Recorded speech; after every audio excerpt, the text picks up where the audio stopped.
talaga. Wala kang masabi.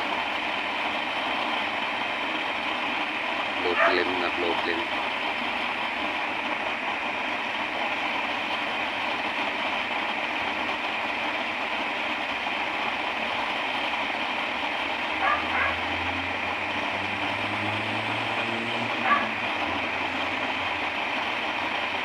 Pwede rin kung may mag-o-order ng nozzle, nozzle lang.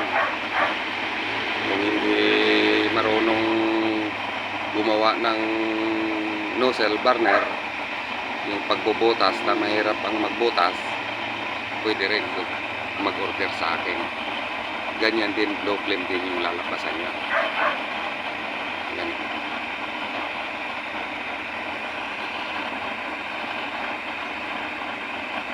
Okay guys, marami na akong nagawang video. Thank you for watching na lang mga kamaster.